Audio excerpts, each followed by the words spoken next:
play so close. Well, you should be in just need to shake him. You should be in prison. We bailed you out. We bailed you out to come and play this season. You're out here disgracing us. You should be in prison. You facing charges. Yes, people, back in the building.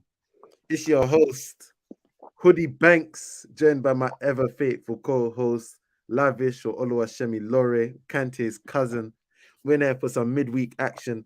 Two of the big hitters in the Premier League, Manchester United versus Crystal Palace, and then Manchester City versus Spurs. But before we get into that, I got to check in with my boy, Lavish. How you feeling right now? How'd you call you guys big hitters? Big hitters. We're Showtime. Where who the Premier League want to stop? Where who the Premier League needs to stop? Where the action in the Premier League. That's why you got to make it controversial. That was a midweek normal game, 1-0 away from home. It was normal. Everything was normal. But they said, you know what? We got to throw a little bit of spice into this. You got to give it a storyline. We got to give it a little bit of something to sell the product of the Premier League. You think this is normal? You think what they did to us was normal? Before the biggest game of the season, the one that gets all the interactions across the world, Manchester United versus Arsenal, they said, we're going to drop in Crystal Palace away. Like some cars dropping Crystal Palace away. And you know what we're going to add? Casemiro's on 4 yellow cards. So you got to walk that tightrope. Not only Crystal Palace away, you got to navigate flipping Casemiro on the tightrope. No fouls, give nothing away. You got to walk that tightrope. You think that's not a storyline? You think that's not Vince McMahon behind the scenes orchestrating? I've seen the Attitude Era. I know the Attitude Era. I can see a storyline when there's one in front of me. Don't mess me about here. We ain't even gonna get started like that. I'll ask you how you are. How are you? I'm sitting pretty at the top. I'm comfy. I'm just watching. The midweek games have been scintillating. Today's one was obviously City versus Spurs. It's like whoever wins, I win. Yeah, whoever wins, I win. Do you get what I mean? And at that stage in your footballing career where Arsenal are doing so well, you can just look at other teams and think, don't worry, whoever wins, I win. It doesn't matter what City does. A lot of people, I think, the rest of the league just want City to just go on like a 15-game winning streak now, and just are you saying this is what's going to help them kickstart their season? No. Do you think City are? But we're gonna get into City properly. But do you think they're capable of going on that? Because the two games that they played, the two halves that they played, were completely No, they're not. They're capable of doing it, but I just don't think they're going to do it. I think City are more than capable of going and drawing against Wolves this weekend. Everyone just forgets. Like, they're capable of doing it, but they're capable of winning those games. They've shown us They've shown us 3 seasons shown us 3 seasons. But I don't believe they're going to do it this season. Interesting. Well, let's start with today's games. Nathan said certain captains were getting called poo. Yeah, it was all getting a bit tasty in Selhurst Pass. It was all getting a bit tasty. Antonio was there in Portuguese. I'm not really a lip reader or fluent in a lot of Portuguese, but I know Porto when I see one. I know, and I can tell. Somebody screams Porto, I can tell that one. This guy put down the buzzer. Top half finish looking long in the Super League. Hey man, let's get into it. Manchester City versus Spurs at the Etihad.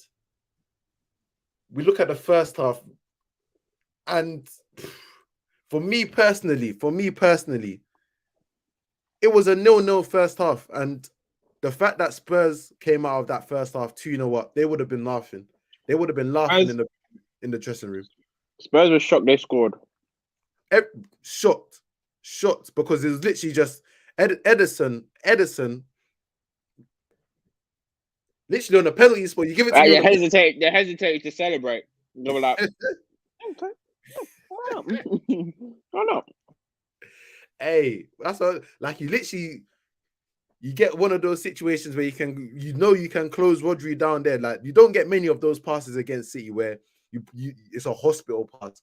And most passes for City in a City team, You can give it to them, and it looks like a hospital pass, but they're getting out of it. That one was just generally Rodri was going one way, and you put it the other way, close him down, get that ball, quick finish into the bottom corner, and you're just like, oh shit, was that easy? Oh, okay. And then you get the second goal, Emerson Royale, and it's just again Rodri. That's that kind of like when you look at how Rodri played in that for that goal, and then you look at how he played in the second half. It epitomized the two sides of Manchester City that turned up today.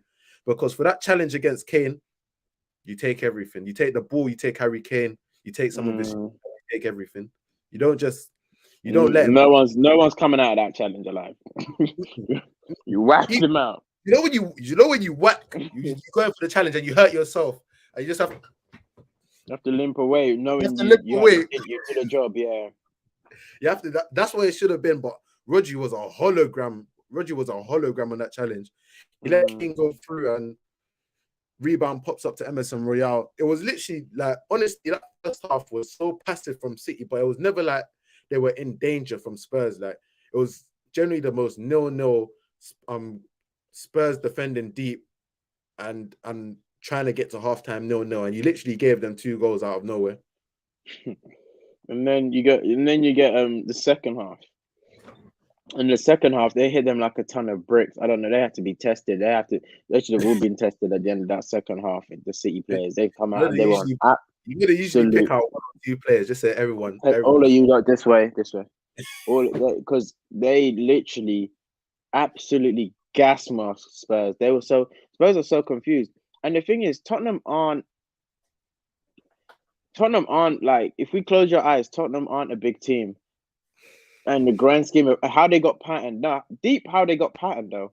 You know, if you're 2-0, but if you're 2-0 down against like a Forest or something, and do you know what it reminded me of? Yeah, you know when, like, let's say for example, Man United we playing back in Fergie days. Man United would have a random midweek game, a game in hand, right?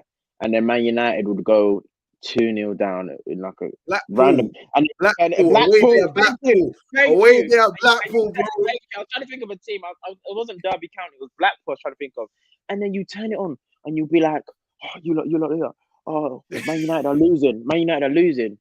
And you come back, you catch the second half, and you just literally a blitzkrieg of goals by Man United. And then Fergie just comes out in the presser, chewing his gum, saying, yeah, it's pattern. And that's what it reminded me of. That's why I'm saying it's a small team. And then you go to school the next day and you're just like, this is what it is, isn't it? Man United fans will just be very pompous the next day. But you know why you came to watch it? Because it's like, right, a small team beating Man City. That's why I'm thinking Tottenham's a small team. Like, the way they got patterned in that second half, those 2 first goals were so like, all right, cool, 0-0, let's go again. Yeah, that's how it was. All right, 0-0, let's go again. I literally just take 5 minutes out of that half. Let's get back to level pegging, and then we go and then we smack them up. Yeah, sorry, Pep. No, you hit the nail on the head like bailiff. Like, yeah, you lot had your fun. You had your fun with the TV. You had the 60-inch TV. You couldn't pay for it. Could not pay for that 60-inch. Put on finance. Word. Spurs, how they got patterned in them first 3 minutes of the second half. Yeah, it's like, all right, sorry, Pep, we fucked up. I will pattern it. Give us 5. Bro, give us 5 minutes. The worst thing is De Bruyne's on the bench. He didn't even like in those sort of, if Pep's scared, he's bringing on De Bruyne and he's saying, he's panicking. Bring crosses into the box, get this on. But literally, it was like the City player said, you know what? We fucked up. We didn't even need to do all of that. We didn't even need to do all of that. Let us fix it. Can we focus on Spurs though? Let's talk Spurs. Where do you want to start? Because we could start with the goalkeeper, but is that too easy? From the back. No, let's start from the back. 4 goals was let in today by Hugo Lloris. I would say the near post one, I think it's harsh. Let him off. It took a little deflection. Yeah, it took a deflection. It was coming fast. I'm gonna let him off. Cool. You can get beat. No, because I've spoken to goalkeepers and they're like, this whole thing on beating on your near post is actually a myth. Because if it hits a certain angle, there's nothing you could do. But let's just give him the benefit of that effort. But he ain't getting away with the second one. He ain't getting away with the second one. Hugo Lloris, it's over still. It's so mad because it's over because what's Hugo Lloris' strength? Hugo Lloris' strength, we don't even see it no more. And his sweeper keeper coming off your line. You can't do that. You can't do that no more. He's never really been good with his feet or comfortable with his feet. And then what saves Hugo Lloris is because he saves worldies. He pulls off crazy, like the one mad save he's not supposed to get, he'll pull it off. And then earlier in his career, I think he even made a pretty good save in this game. I think he made a yeah, pretty good save in this game. The Rico Lewis save, and then Rico Lewis. And then the thing is, Lloris, a while ago, Aubameyang, he used to be not bad at penalty saving as well, but now he's even lost that. Lloris, they've got to upgrade it, and I listened to, I can't remember where I heard it. What point was it that someone made? Was it touchline where someone said, "Oh, Hugo Lloris has been been at Spurs for 11 years. Now, in the 11 or 10 years he's been at Spurs, have we ever heard him mixed up in any transfer saga? Ever? That's mad. worrying. That's very worrying. Every top keeper, or even every keeper, has been in the transfer saga. Every Fabianski, all our keepers that were bad were in transfer sagas, and the good one, Fabianski, they all were in transfer madnesses, or they had like names, something written around the names. I've never heard Hugo Lloris linked to anywhere, and maybe because he's comfortable at Tottenham, but it's just the whole comfortability that I've just heard around Tottenham is a cloud over their heads, starting from the back. I don't see how they don't look for the replacement for him in the summer. Like, not even on you have to, because in their terms, he's going to be a club legend. You don't, even though you don't need to win titles at Spurs to be a club, but he's going to be a club legend. He's going to be that. But that doesn't mean you don't need to start pushing people out the door. That doesn't mean you start looking to the future. Because Lloris, again, the worst thing is, like, that's the funny thing about Lloris, because he makes howlers, but even in the games that Spurs win and he may not concede a goal, there'll still be times when he's so shaken. It's just like, you can't build a stable defense when your goalkeeper is like flapping at crosses. He's fumbling the ball. He doesn't come and command a cross. He doesn't one-on-ones. I wouldn't say he's outstanding. Like, he's just normal one-on-ones. He's not even doesn't save penalties. It was in the second half when he came out to sweep up the ball. Not even like he came to collect the ball, and he fumbled it. And he literally picked it up. And he dropped it, but the camera missed it, and then the guy never. Ooh, yes, it was another one. And it's just like Haaland. He came flapping against Haaland, but obviously Haaland went to the ground. You're looking at him and you're thinking, and obviously now majority of football's confidence, because at this level everyone's has quality skill, but his confidence is shot right now. And this Arsenal game and this City game ain't the first time he's made howlers. So I'm not even hearing that like he's in a rut right now. Nah. This is Hugo. Remember what he used to say every 7 games? Who was it? Was it Sammy or someone? Remember when he used to say every 7 games, Hugo Lloris make a mistake? Now it's not every 7. It's turned to every 3 games. Let's talk about the Tottenham. God damn it. Good. Damn it. Nathan and his one-liners, yeah. Let's look at that Tottenham defense. So they play the 5 at the back, which is even more like, you can't concede 2 I think goals. all the defenders touch pitch today. All of them. Obviously, Eric Dyer, Longley, Romero, Ben Davies, Royale, Sigurdsson, Perisic. They all touch pitch today. Only Jed Spence didn't touch pitch. Yeah. Sessegnon, sorry. Sessegnon, sorry, not Sigurdsson. Sessegnon. Sorry, Sessegnon. Would you? I'm thinking about their defense, and I'm thinking of any of those players. Not good enough. Have even got a 6.5 out of 10. No, just in general, move out the match. Not good enough. As a Tottenham, what do you want to do? Like, you're saying, I'm talking. You might say I'm talking from because I'm on top of the league. Nah, it's been my problem with Tottenham. Comfortability, like mid. Like, do you ever want to kick on? Let's go from Poch. Do you ever want to kick on from that Champions League, the whole Champions League that you stunk the joint out? Do you ever want to kick on? None of those defenders are good enough. None of the defenders can go up. Well, nowadays, going to Barcelona isn't seen as going up because they're linked to everyone. But none of the defenders. For me, Romero, that they compared to Gabriel, I never thought it was close. Honestly, personally, I never thought it was close. I think he's rash. Johnny, I just think he's rash and rough. I think he's rash and rough. Romero, and I don't think he's a third defender. I think he's a third defender at best. As in, like, you have your 2 starting defenders and Romero is your third one you bring on. I don't think he should be leading. And he's definitely, and even if he's gonna be one of your starting defenders, he's not the leader. He's definitely not the leader. So Young's not good enough. Can't play at this level, personally.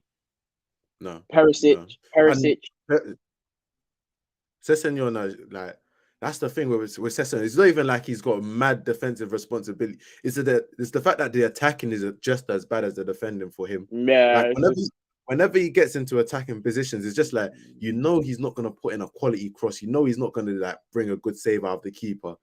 I remember like bringing it back to the North London derby when he was running on Ramsdale. Like really, when you're in that position, you shouldn't even don't let the keeper save that. Don't he's got to score.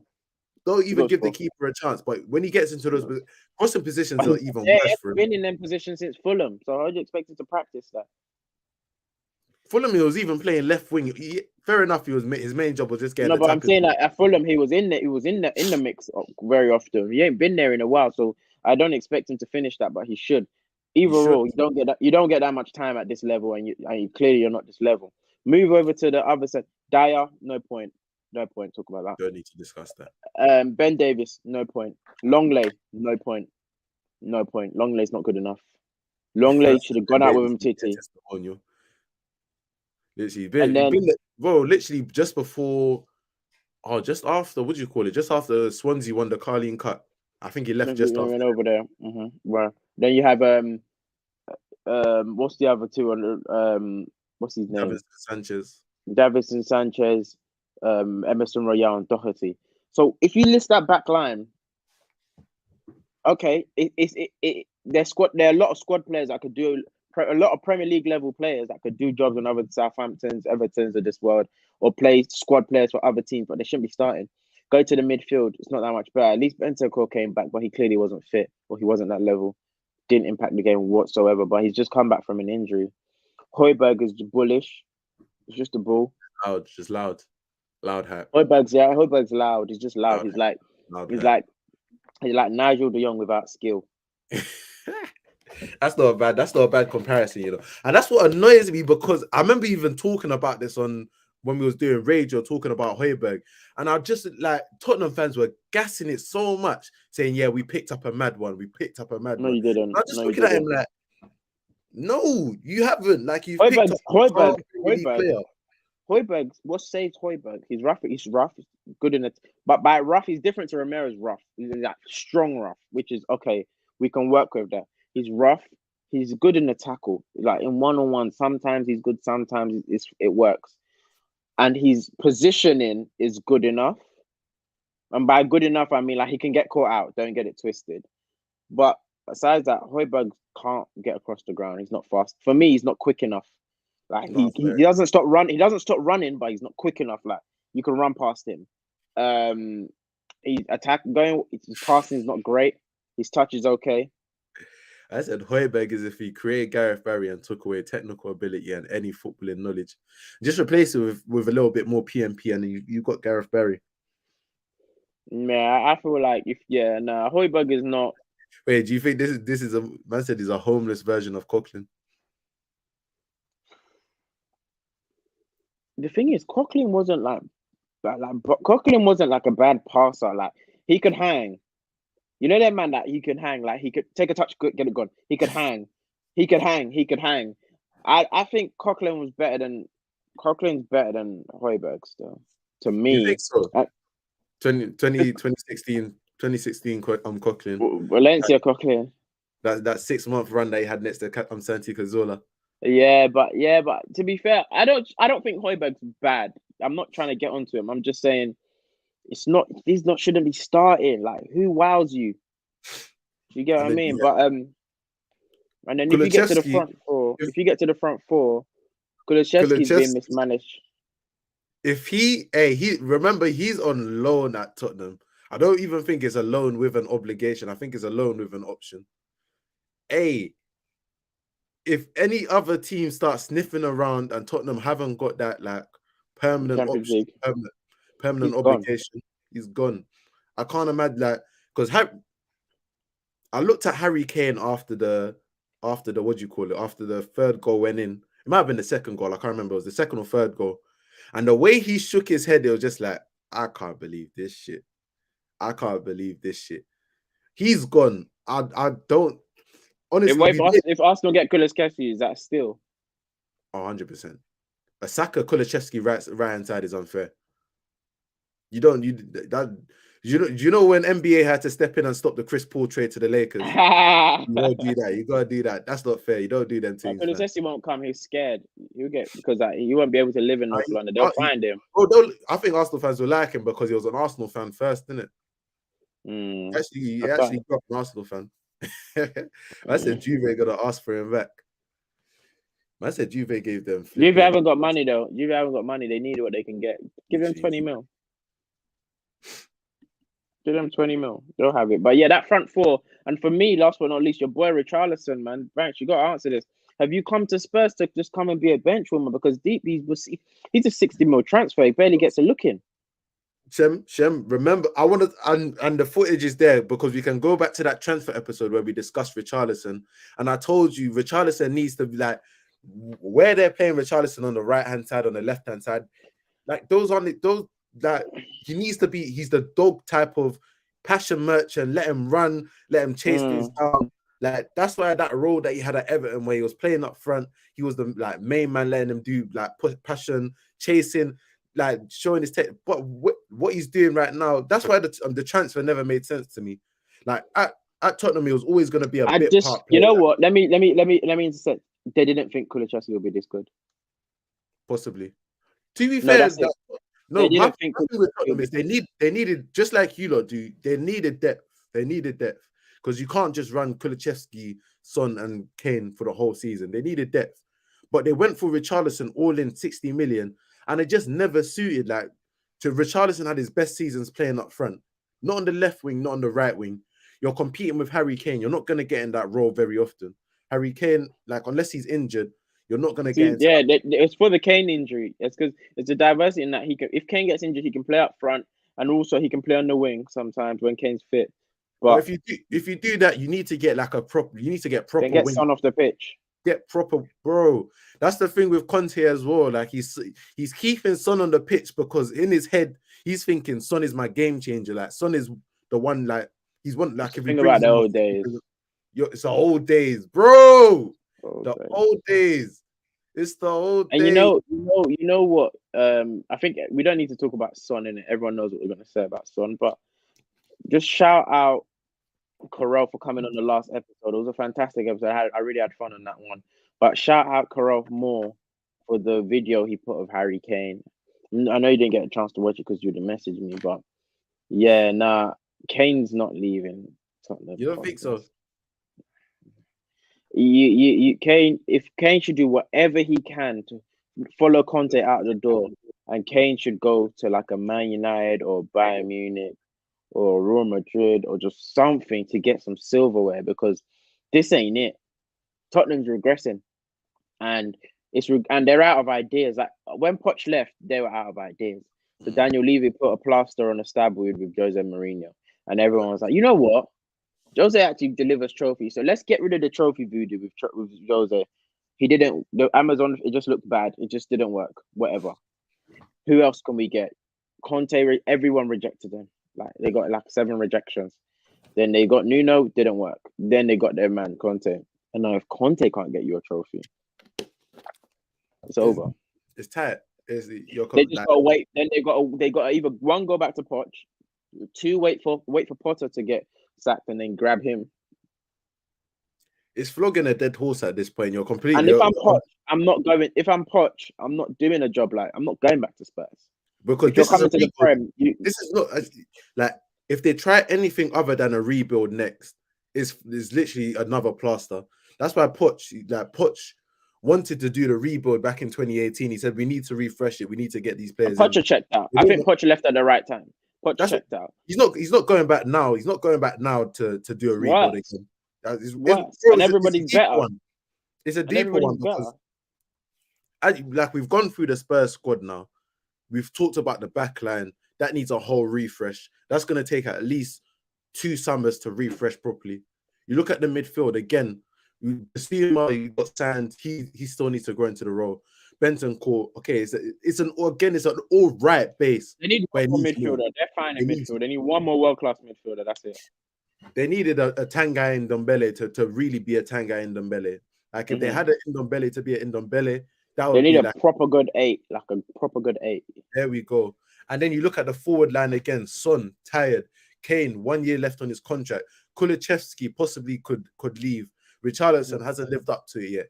Like this is like signing Conte, like bringing Conte in to manage this team was actually the biggest plaster situation that you could have done. But it would stop. But it would have stopped the bleed. Conte, he's gonna It would sign stop the players bleed. that It was a strong sign pass that players would have stopped the bleed. I think Who? it's. I think it was a strong pass that would have stopped the bleed. They could have done something with Conte. Personally, I just feel like Conte's mind ain't really in it, and I don't think the players are buying into it. I think it's the two things in that Conte has done better with worse, and also I just don't think the players. This is Tottenham's different. It's a psychological thing. It's really a psychological thing. When you don't believe you can win, you're never gonna win. And that's sort of like when you look at the team that Conte went into Chelsea with, when they'd already won the 2015 Premier League. Obviously, they had a disgraceful season 2016. But that's a team of winners essentially. Like it's already the base of winners is already there. They already know how to win. For the large part, like that team already knew how to win, but they just needed something different to get them motivated again. But you look at this Tottenham team, as you said, none of them know how to win at this point. None of them have that experience of, like if I have faith in this coach, if I trust this coach, he's gonna take us to a title or a cup or whatever it is. None of them, like, that's why they're scared to. I think they're scared to trust Conte fully, the players and upper management, because none of them have that experience of, if I trust in Conte, if I trust in this manager, is going to bring us trophies. Until you get to that point where when you won the trophies and you said, all right, I know we need to do this, this, and this in order to win trophies. It's hard. It's scary to trust the manager and think, oh yeah, just if Conte is asking for 34-year-old Perisic, give it to him. If he's asking for Victor Moses, give it to him, because that's what he needs to win a Premier League. They're thinking that can't be right. They're second guessing. They're telling Conte, no, that can't work. That can't work. And Conte thought like, and this isn't even me doing a Conte like protection piece in terms of, because Conte's got his own flaws. Like the quality that he's working with, he should be doing more. And he like is the fact that they've gone behind like 10 games in a row, whatever it was, like there's no that's ridiculous. But at the same time, like the dysfunction like between what Spurs are, what Spurs want to be, what Conte wants Spurs to be, like there's too much dysfunction there. They're like, pulling in too many directions, and for me, I feel like the only way. It sounds like so self-explanatory, but the only way to get Tottenham not to winning ways, but just a little bit better, is to tear it down and start again.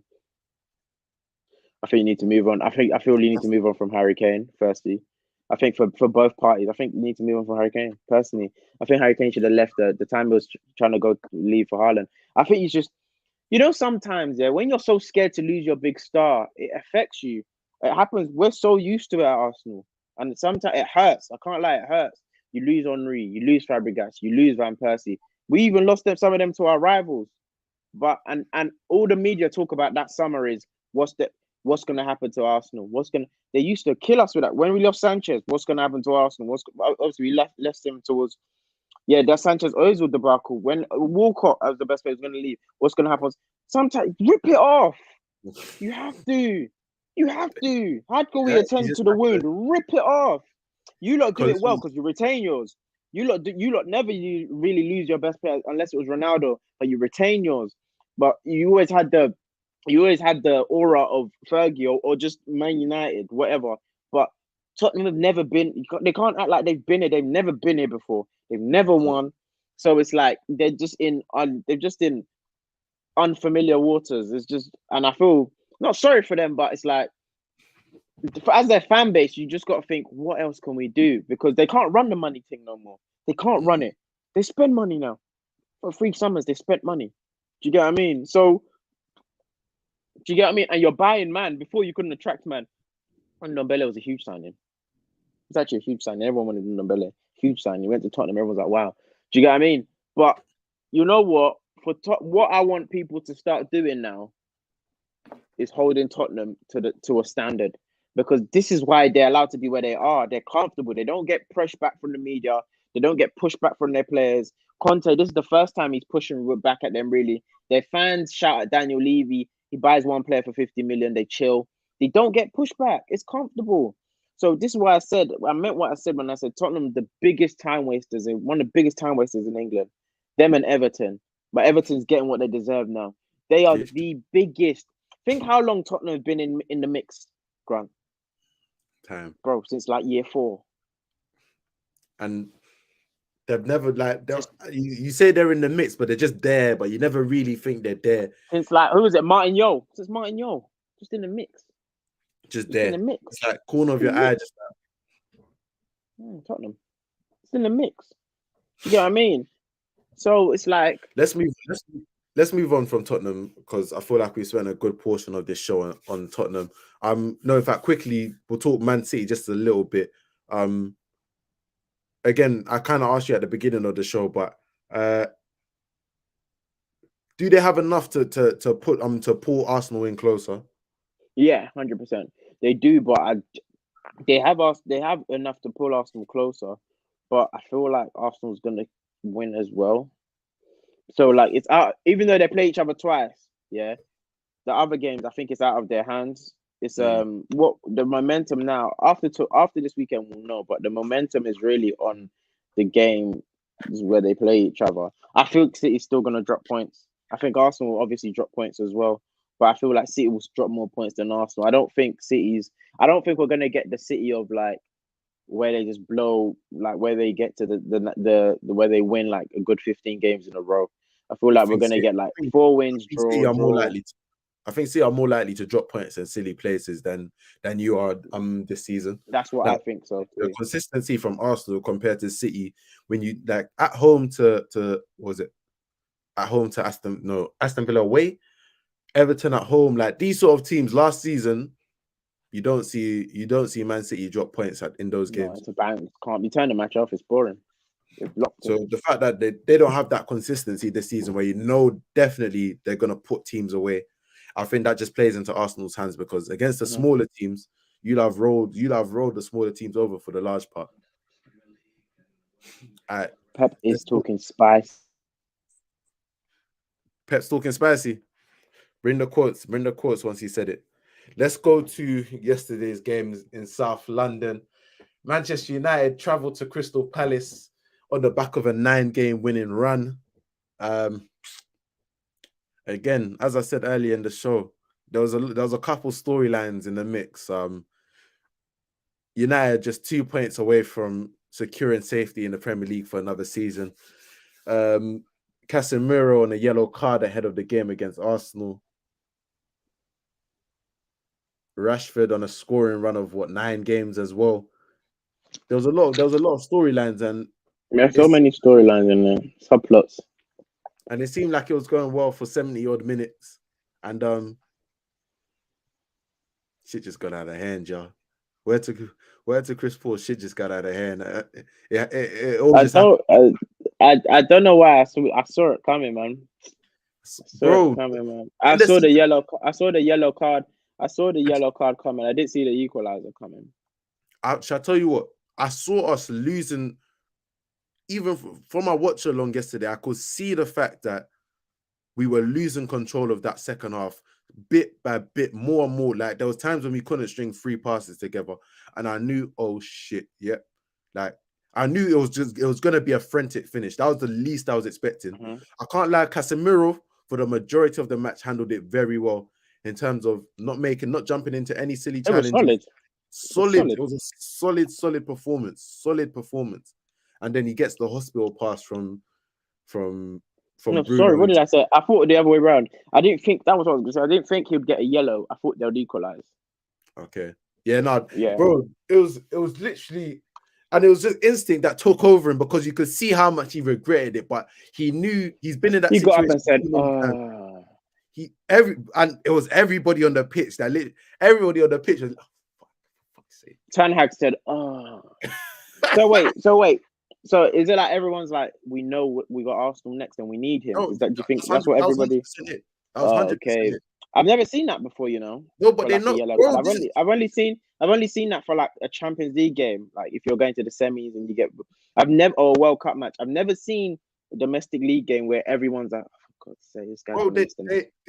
That's what I'm saying. Like everybody knows the impact that Casemiro has. Like it's it's in everybody's eyes. Everyone knows United realistically need Casemiro to have any chance of getting a result at the Emirates. So the fact that it happened like that, everyone just needs for. It's literally. Have you ever seen that clip of The Office when what do you call it? She comes up behind him, then he looks like, oh, for fuck's sake. That's literally what it felt like watching that tackle. Literally, oh, for fuck's sake, it's happened. It's fucking happened. It's fucking happened. And that's what's because you could see us just losing control of that second half, losing control. We couldn't string 3 passes together, and from then on, there was attacking the homes though, and then it was just you knew the pressure was going to be on, and we didn't deal with it at all. And that's how you know it's early in our process, because realistically, we should have been putting that game away. There's a couple chances in the first half. In the second half, if our final action is better, it's 2-0, it's 3-0. Casemiro comes off in the 70th minute. You don't even have to worry about that. But still, we was making silly decisions in the final third, and it was just like you're inviting pressure on at that point. Nathan, Anthony thoughts Banks mid, and watching Riyad Mahrez today has only emphasized the fact that it's so spooky. You got bumped. It's so you got bumped. You got bumped. You just got bumped. Spooky. But the worst thing is we knew we got bumped. 100. Anthony's never worth 100 million. You can't. 40 max. But what he should be contributing to the team at this point is not like is way more than what he's actually contributing. Can he just run straight at someone? Like, can he run directly at someone straight? I literally look at Kulusevski and I look at Mahrez today, and both of them have the ability to go on the outside, literally left-footed right wingers who dribble at their defender. And then why has he always got work out? Why has he got to do that? Why is he? You know that the little outside of like why has he got to go in? Why has he got to go this way? Why is he always coming? Everything's leaning to the left side. It's like his body's unbalanced. Play like his pitches on the slant. Like why? Like it must be easy to defend. That's the thing, because if he varies it up, all the top left-footed right wingers, all the top wingers have the ability to go either side. You can't just and the thing is, he's got this one move where he comes inside and he puts it top bins. Like he's got that move. But that's not enough. One move. It's not enough. You need to be able coming like Valencia, man. It's coming like Valencia. It's literally the opposite of Valencia, but the same prospect. Valencia could literally only go. Anthony can literally only go. But Valencia is low key only towards the end. But before the end, it was cash money. Yeah, Valencia was cash money though. It was cash money. Anthony's. Valencia was cash money in terms of beating his man, but then he just drill it into someone's shins or something. Yeah, that was the end. That was at the end when it just got ugly. But it was cash money before. Anthony, has it worked? It worked against Arsenal, but cool. It's worked against. That's the thing, because tactically it helps us be a bit more balanced. Like I can see tactically, but for 100 million euros, you can't just be part. And no right back on the overlap if there's no Dallo. No, I'm not even accepting that, because Wan-Bissaka's been awesome. No, but I mean, like he gets forward and he's been fantastic, but he gets forward and it's just like, yeah. But no, honestly, I can't like Wan-Bissaka's been holding down the right side. Wan-Bissaka's been like, when you've got Anthony that's been not offering much, Wan-Bissaka's actually been like the glue for the right hand side. He's been keeping possession, actually delivering decent balls into the box. Like that's our attack from the right hand side essentially. Anthony, like, again, it's difficult for like most signings. You want to give them time because you want them to prove, you want them to be able to prove themselves and whatnot. But you actually have to show me something first. Like when you get to that level of money, though, you ain't got time on your hands. Sorry, that went out several seasons ago. Went out like 5 seasons ago by you lot when you started making these 80 mil, 90 mil, 100 mil. Van Dijk time it went out. You have to hit the ground running once it starts getting over 60 mil. You ain't got time on your hands. 100 million. You actually have to show me more than what you're showing me right now. That's the thing with Anthony. I'm not like I'm gonna give it, because this is technically a rebuilding season for us. That's going much better than expected. That's it. So I'm gonna give him this. Like, we're not expected to win anything this season, so I'm gonna give him this season to find himself. But again, it's gonna be difficult for me to think next season. Yeah, next season he's gonna randomly start using his right foot. That's crazy thinking. That's like to think next season he's gonna automatically start using his right foot when there's no history of that. He's gonna automatically be able to beat his man and go on the outside and beat his man. You can't just randomly assume that he's gonna pick up those sort of skills. You have to show that to me this season if you're gonna prove that you can do it. I don't see how he does it, but let's talk. Go on. I say let's talk Michael. I was going to say let's talk. Yeah, I was just about to say let's talk Michael. let's talk Elise. I was going to say let's talk Elise. Now, why didn't he celebrate? What do you know that I don't know? So I saw a post today talking. I mean, it was one of Reading's defenders. I think his name is McIntyre.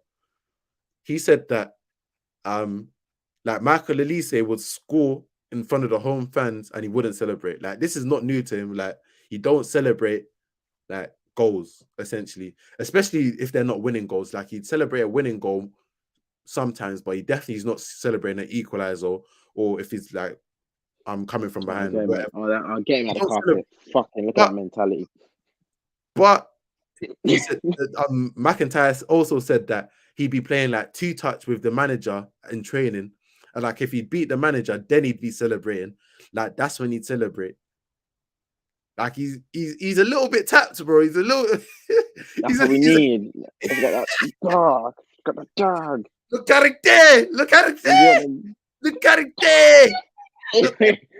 Yeah. He's a little bit tapped. He's got a screw loose. Get him over there to the carpet. That's a G. Oh no, man. Yeah, because okay, fair enough. Man said that. I was gonna say, if this was like about 6 months ago, we'd all say, okay, it's a message to Vieira, play me. But he starts now. Yeah, that's it. Like, man literally langed it top bins in the fucking 91st minute. And the way he turned the run, I couldn't even hate on him in that moment, because I was thinking, that is a fucking cold way to celebrate that goal. That is a fucking cold way. That's the goal of the season for me, and the celebration. Bro, it's the way he even screwed it. Like, of course he screwed it. Like, of course you fucking went in. I told you to go in the top bins. Of course you fucking went there. Smacked of course you went there. And you know when it dings the post as well, you're like, oh no, that was ridiculous. And it's annoying because it's not like Palace created a couple of like good chances, and De Gea was on top form in terms of his saves yesterday. Like, I think before that free kick, quality saves. And then Edouard, that was going top bins and he had no right to save. But it's not like Palace were like overrunning us and creating loads of opportunities. So for the fact that it was a last minute free kick, oh my god, that's not pain though. It must have hurt though. Yeah, no, that one, I can't lie. It took me a while to go to bed last night. I was contemplating the drop points and how the fuck we're gonna line up in midfield on Sunday. You know, when you're just, you think you're gonna do it though? At work today, you know, I couldn't concentrate at work. That's how it does me. So the last time I was thinking, what the fuck are we gonna do? The last time I was doing this, I was on the phone with Idris on one ear, your brother on the other ear. I was thinking, you'd think I had the direct line to Edu. I was thinking, right, so Modric is gone. We've got 96 million euros left, right? So if we move this money here, I swear we could. No, let's not get Ansu Fati. He's too brittle. What's Usmane's contract saying? Oh, how much? When's Skillia's contract over? How much do you think they want for Skillia? Oh, but now they know how much we've got. You'd think I've got the direct line to Eddie, and then it just will go find me a tweet saying Arsenal's linked to this person. I was like, oh, wow. So do you think? So they're listening. You keep tweeting about it more, man. Bro, my head was in the gulag for 48 hours. Let's keep hashtagging Edu, hashtagging Edu and putting someone's name beside it. I was there checking their tweets. I had Rafa Leao, I had Usmane, Skillia, Fati, Trossard, Matoma. I was hearing everything. I was hearing every name. Neto. I was hearing every name. I was hearing every name. So that's the last time my head was like, I know how you feel in terms of you can't even focus on your function and your work. Your babe calls you, you're saying, leave me alone. Bro, imagine the classroom with the kids there. Imagine these are I was just like, fam, is it gonna be Fred Brood? Like, do we just false nine? Do we drop an extra midfielder in there? But Nah, that's you're a risk. gonna It's McTominay like Fred. You're one gonna McFred. You're gonna McFred. big Fred. You're gonna McFred and Ericsson. That's the best way to go. But the thing is, do you McFred McFred and Ericsson. Ericsson or you McFred and Fernandez? Which one? McFred Ericsson, maybe Bruno right wing, Rashford left wing, Rashford because left it gives wing. Bruno the opportunity to come in between the lines a little bit more, And a then little who's bit up more front? ability. But you don't want Martinelli going one-on-one with. To be fair, it's Wan-Bissaka. I'd rather him go Wan-Bissaka. He's calm. He's calm. He's calm. It's Wan-Bissaka. Martinelli's not being Wan-Bissaka. Who's going up front? Bro, if Martial can find his fucking hamstrings, then hopefully him. Nah, you have to If play Martial Rashford can down the find some center. You have to hamstrings play in Rashford. Sunday. You have to play Rashford down the center. Nah. You keep him. You keep him. That's literally counter attack. Because there's gonna be space. There's gonna be space, and you need Rashford to find that space. Yeah, Rashford. You And need can't do Rashford on that left actually because you need him on the left because he needs to back Saka's thing. Or just like one-on-one. To help. Just Needs to help Saka. Yeah, no. Needs to help defend against Saka as well. Workhorse, yeah. Workhorse is so slow. He's so. He's That's so when the way you said that, it's like you've conceded. Bro, do you know that we can do video it of like Mark that. Henry when they're all running to the ring and Mark Henry is just taking his bro? That's what Workhorse is on the counter, fam. Bro, okay, there's a couple of times in that first half when we're trying to counter and Workhorse is just Oh shit, we've lost it.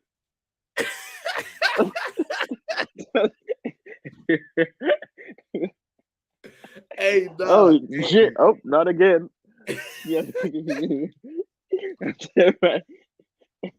Oh my god! Hey, now Workhorse, yeah. Running I like need to Tomb download Raider. last He's Twitch slow. fan. Remember the Tomb Raider again, running slow as hell.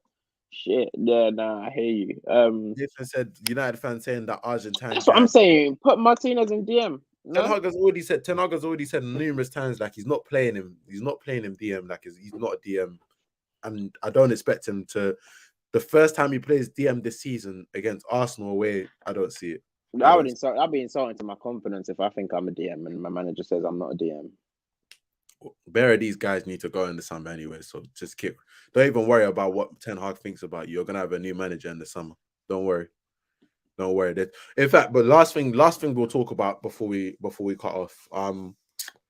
Trossard, 27 million, 3-year contract going to the Arsenal, trying to scam a Premier League title after doing the dirty on De Zerbi. What do you think of the move? I would say, God. God. I don't know, man. I don't know. There's been a lot of discourse in all my chats, Arsenal chats, because nobody is sure. Like, okay, for me personally, I feel like Eddie's just very, very incompetent at his job because there's no way you get for 27 million. But people have raised some great points because he's a 28-year-old. He's got 6 months left on his contract. 18, they've got an option to they activate the extra year. Oh, they've activated the extra year, yeah. So he's got 18 months left. Okay, cool. He's 28 years old. It's like, why would you pay that much for him? Okay, on one hand, it's like you've already learned. Maybe you've learned from your lesson in Mudryk, and you just put the P's down, get it over and done with. It doesn't matter. On the other hand, it's like when you were supposed to put the P's down, you were negotiating. So now, when you're supposed to haggle, you put the P's down. You're an idiot. And then on the other hand, someone raised a great point. We have a lot of young players already. We don't need more young players. Try and balance it out in the fact that you can get an experienced 28-year-old around amongst these youngsters. And also, it's better than if you was to get all these other names I've named, like the name for in January, because you need someone to hit the ground running. You haven't got the luxury of waiting 5 games for him to bed in. He's got to hit the ground running. And Trossard has shown he can do that, especially this season in the Prem. And then my thing was that Trossard's been a while in the Prem. He's only been a bad boy this season, really. And then Tam raised a great point that listen. If this season has become a bad boy, this is the season you need him. So get him while he's in form. Use him for 6 months, and at least he'll be remembered as the guy that pushed you just a little bit over the edge. He needs to give us at least two iconic moments. 2 iconic moments, and you can repay the fee. Yeah, I think I tend to agree with that for the most part, man. Again, you lot don't need another like super young, like exciting winger to compete with Martinelli. Like a Trossard, he knows he's gonna know his role. He knows he's contributing to the title race, but he's not the centerpiece of the title race. 28 million, as Ugo said, it's nothing in this market. It's like it is what it is. Like it's the going rate. You just gotta pay that.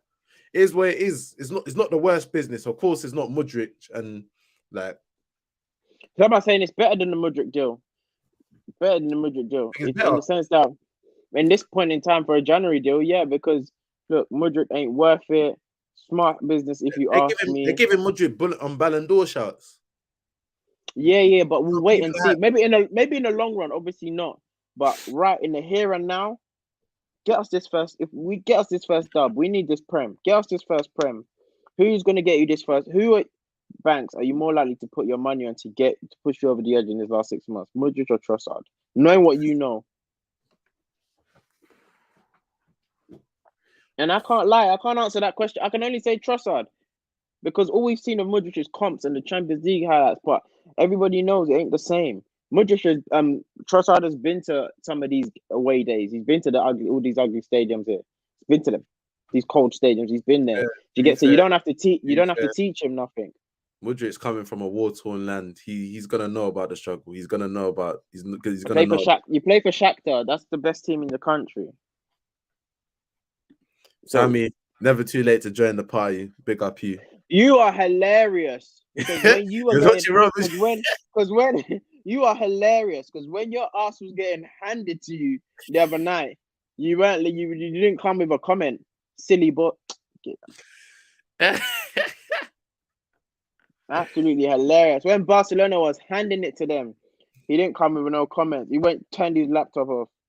Sammy, they say you're running from the grind, bro. They say you're running from the grind. All in the Premier League comments, but when you get handed in La Liga, Trossard just a stopgap. Let's round these comments off and call it a night. Trossard just a stopgap. For summer, you go bigger. Good time for Arsenal fans. Appreciate that, Hugo Perry. Shakhtar, that was shot in Brazilian. You gotta always read the Nathan's comments before you put them on the screen. I should know better.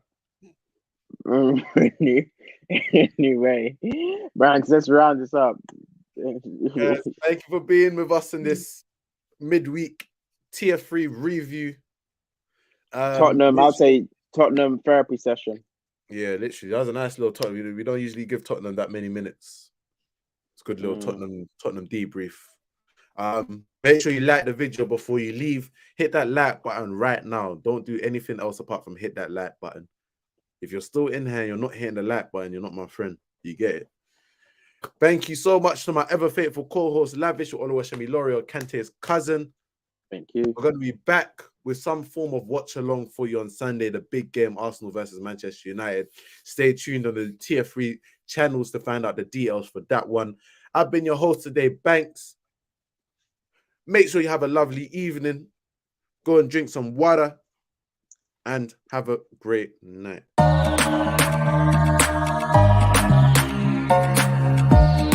are now listening to The Final Third. I think Pepe's so comfortable. Wow, you should be in Just need to shake him. You should be in prison. We build you out. We build you out to come and play this season. You're out here disgracing us. You should be in prison. You're facing charges.